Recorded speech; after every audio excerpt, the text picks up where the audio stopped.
তো কি খবর বন্ধুগণ, আমি নিউজি ছেলে অ্যান্ড গাইস প্রথমে আজকে আমরা কথা বলবো Sourav Ganguly versus cinema new controversy নিয়ে। গাইস সত্যি কি তাহলে সৌরভ গাঙ্গুলি করলো পুলিশ কেস মিনময়ের ওপর? তাহলে ফাইনালি সৌরভ গাঙ্গুলি নিয়েই ফেললো লিগ্যাল অ্যাকশন। কি এমন হয়ে গেল যার জন্য এত বড় স্টেপ নিতে হলো মিনময়ের ওপর? ফিউ ডেজ দেখো মিনময় আপলোডে এ ভিডিও যেখানে বেসিক্যালি মোটা মিনময় আরজিকর নিয়ে কে কি মন্তব্য করেছে সেটাকে নিয়ে রোস্ট ভিডিও বানায় অ্যান্ড সৌরভ দার আরজিকর নিয়ে করা মন্তব্যকেও রোস্ট করে। হ্যাঁ গাইস, সেই ভিডিওতে নাকি সৌরভকে নিয়ে অশ্লীল মন্তব্য করা হয়েছে, এমনকি জীবিত অবস্থায় কি করে সৌরভ গাঙ্গুলির বায়োপিক তৈরি করা হচ্ছে তা নিয়ে প্রশ্ন তোলা হয়েছে। গোটা ঘটনায় চূড়ান্ত ক্ষুব্ধ সৌরভ পুলিশ কেস করার সিদ্ধান্ত নেয়। লিটারালি সেই মতে মঙ্গলবার রাতেই সৌরভের বর্তমান সহায়ক তানিয়া ভট্টাচার্য ইমেলের দ্বারা সাইবার ক্রাইম বিভাগে অভিযোগ দায়ের করেছেন। সেইখানে মিনময়ের নাম সহ ভিডিওর লিঙ্ক দিয়ে পদক্ষেপ করার আর্জি জানানো হয়েছে সাইবার ক্রাইমের বিভাগে। তানিয়া আরো বলেছেন বিষয়টি বাড়াবাড়ি পর্যায়ে চলে গিয়েছে, অত্যন্ত আপত্তিকর ভাষা ব্যবহার করে ব্যক্তিগত আক্রমণ করা হয়েছে, সেই কারণের জন্যই অভিযোগ জানানো হয়েছে। আপনারাই দেখুন মিনময়ের সেই ভাইরাল ভিডিও। বলিউডে একটা ট্রেন্ড এসছে যে বায়োপিক করার, খুব ভালো ইনিশিয়েটিভ, কিন্তু আশ্চর্য লাগে জীবিত মানুষগুলোর বায়োপিক করে দিচ্ছে। আর একটু ওয়েট করো, কে বলতে পারে বাকি জীবনে চুতিয়াপ্পা করে দিল। শোনা যাচ্ছে সৌরভ গাঙ্গুলির নাকি বায়োপিক করার প্ল্যান চলছে, তো মেকার্সদের বলবো প্লিজ একটু ওয়েট করো। যে মনোভাব দেখতে পাচ্ছি বাকি জীবন, তখন দেখা গেল আপনাদের বায়োপিকের নাম লেজেন্ড দাদা থেকে চেঞ্জ করে রাখতে হলো ক্যাপ্টেন টিএমটি বার্নিন আর আমার দিন। It is just one of the incidents পৃথিবীতে সব জায়গায় এরকম করে অ্যাক্সিডেন্টস হয়। এটা অ্যাক্সিডেন্ট হবে, এভারেস্ট ডিঙানো যায় কিনা দেখো না, দাদাকে তুমি কি চেনো না? হ্যাঁ দিনে চিনলাম। চলুন নেক্সট আপডেটের উপর। এইবার কথা বলবো দিদি তুষার ব্লগস ভার্সেস আইরনিক অংশ নিউ কন্ট্রোভার্সি নিয়ে। কি এমন হয়ে গেল তাদের মধ্যে যার জন্য এত বড় পদক্ষেপ নিতে বাধ্য হলো তিথি তুষার? বেসিক্যালি অংশ একজন জনপ্রিয় রোস্টার অ্যান্ড প্রতিদিনের ন্যায় তিথি তুষারের পুরনো কিছু ভিডিওকে নিয়ে একটি রোস্ট ভিডিও বানায় অ্যান্ড তা থেকে শুরু হয় তাদের মধ্যে new controversy. Recently few days ago Tithi Tushar copyright strike মারে আইরনিক আনশুর করা রোস্ট ভিডিও দুটোর ওপর। হ্যাঁ গাইস, দুটো ভিডিওতে দুটোতেই কপিরাইট স্ট্রাইক দেখে অ্যাংরি হয়ে পড়ে আনশু অ্যান্ড বলে তোরা সারাক্ষণ একজন রোস্টারের সাথেই ঘুরিস অ্যান্ড কেউ রোস্ট করলে রোস্ট নিতে পারিস না।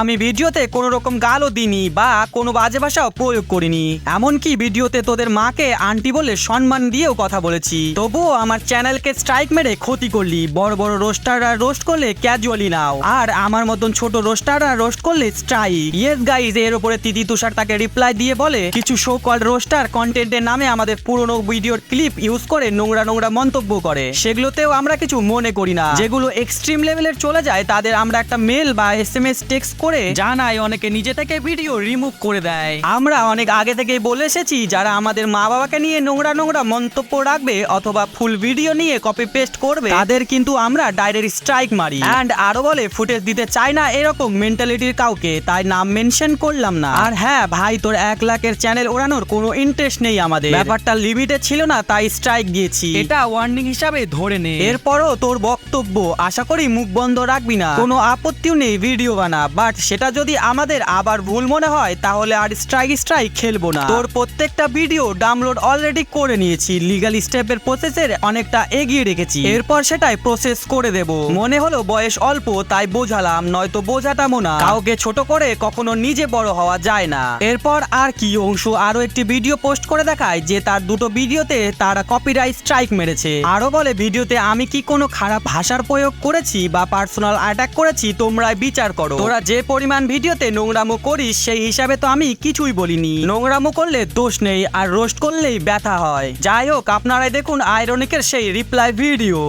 তো সবাইকে জানিয়ে রাখি, তিথি আর তুষার আমার চ্যানেলে স্ট্রাইক মেরেছে সামান্য রোস্টিং এর জন্য। ওরা নিজেরা সারাক্ষণ একটা রোস্টারের সাথে ঘুরে বেড়ায়, কিন্তু ওরা নিজের একটা রোস্ট নিতে পারে না। আমি ওদেরকে কোনো গালাগালিও দিইনি, কোনো নোংরা কথাও বলিনি, তারপরেও আমার 1 লাখের চ্যানেলে স্ট্রাইক মেরে ক্ষতি করলো। বঙ্গাই ওদেরকে রোস্ট করেছে, আরো অনেক বড় ক্রিয়েটারও ওদেরকে রোস্ট করেছে, তাদেরকে কিছু বলতে পারে না, বাট আমি একজন ছোট ক্রিয়েটার বলে আমার উপর জোর জুলুম। আমার 1 লাখের চ্যানেলটা গাজওয়ারি করে ক্ষতি করলো। একজন ক্রিয়েটারের কাছে 1 লাখের চ্যানেল মানে কতটা বড় নিশ্চয়ই বুঝতে পারছো। বাট আমি এখানে থেমে যাবো না, রোস্ট ভিডিও আসবে, ওরা ঠিক কটা চ্যানেল ওড়াতে পারে আমিও দেখবো। তোরা কি ভেবেছিস চ্যানেল উড়িয়ে আমার মুখ বন্ধ করবি? পারবি না তোরা।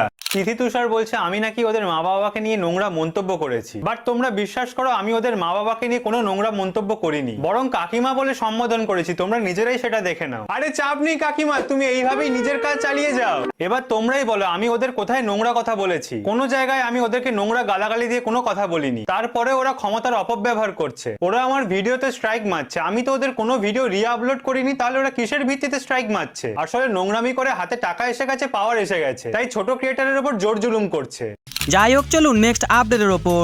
ইয়েস গাইস, এই কারণের জন্য ডিলিট হয়ে গেল বিষাক্ত ছেলের ফেসবুক আইডি। কি এমন করলো যার জন্য টিএমসি আইটি সেলের দ্বারা ডিলিট করে দেওয়া হলো বিষাক্ত ছেলের ফেসবুক আইডি? রিসেন্টলি ফেসবুকের সেকেন্ড আইডি থেকে বিষাক্ত ছেলে পোস্ট করে জানায়, রিসেন্টলি তৃণমূলের আইটি সেল থেকে গণ রিপোর্ট বেড়ে আমার 1.3 মিলিয়ন প্লাস ফেসবুক পেজটি উড়িয়ে দেওয়া হয়েছে। কষ্ট হচ্ছে, তবে আমার প্রতিবাদ লেখা তাদের ফেটেছে, এটাই দেখে আমি অনেক খুশি হয়েছি। ফেসবুকের সাথে যোগাযোগ চলছে, যদি ফিরে আসে তাহলে খুবই ভালো কথা, না হলে আবার মানুষের ভালোবাসা পেয়ে 13 লাখ কেন 30 লাখের ফেসবুক পেজ বানাবো। কথা দিলাম, হাল ছেড়ে দেওয়ার ছেলে আমি না। আবারও বলছি, আমার প্রতিবাদ দেখে তাদের ফেটেছে, এটাতেই আমি ভীষণ খুশি। রিপোর্ট মেরে পেজ উড়িয়ে দিয়েছিস, দম থাকলে আমার প্রতিবাদের ভাষাকে দমিয়ে দেখা। তোমরা হয়তো বুঝেই গেছো তার আইডি আরজিকর কাণ্ডের উপর ভিডিও বানানোর জন্য উড়িয়ে দেওয়া হয়েছে। আই হোপ তার এফবি আইডির অ্যাক্সেস খুব তাড়াতাড়ি ফিরে আসুক। চলুন নেক্সট আপডেটের ওপর। এইবার কথা বলবো মানচুদা অ্যান্ড স্যান্ডি শাহকে নিয়ে। OMG, তাহলে কি মানচুদা অ্যান্ড স্যান্ডি শাহর কোনো কোলাব ভিডিও আসতে চলেছে ইউটিউবে? যদি এমনটা হয় তাহলে তো তাদের ফ্যান্সদের মুখে অনেক বড় হাসি ফিরতে চলেছে। রিসেন্টলি মানচুদা ইনস্টাগ্রামে একটি স্টোরি দেয় যেখানে স্যান্ডি শাহকে তার সঙ্গে দেখা যায়। আপনারা দেখুন সেই স্ট্যাটাসটি।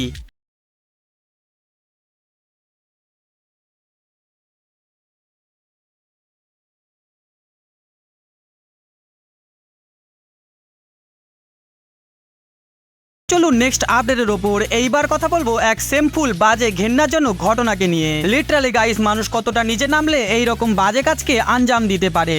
মানুষ কতটা নিষ্ঠুর হলে একটি লোককে খেতে দিয়ে খাবার শেষে পিটিয়ে মার্ডার করতে পারে। রিসেন্টলি ফিউ ডেজ এগো ঘটা এই ঘটনার জন্য আঙুল উঠছে বাংলাদেশের বিশ্ববিদ্যালয়ের ওপর। বেসিক্যালি তোফাজল হোসেন নামের এক ব্যক্তিকে ফোন চুরির সন্দেহে আটক করা হয়েছিল বিশ্ববিদ্যালয়ে, কিন্তু পরে যখন জানাজানি হয় তোফাজল মানসিকভাবে অসুস্থ, দেন তাকে আদর করে ভালো মন্দ খেতে পর্যন্ত দেওয়া হয়। আপনারা দেখতেই পাচ্ছেন কতটা ইনোসেন্ট ভাবে তোফাজল ভাত খাচ্ছে। হয়তো সে ধারণাও করতে পারেনি যে এটাই তার লাস্ট খাওয়া, এটাই তার লাইফের লাস্ট বারের মতন ভাত ডাল খাওয়া।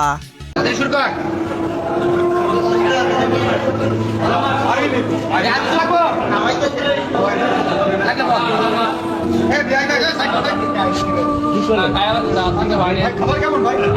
বড় ভাই খাবার কেমন? খাবার মতো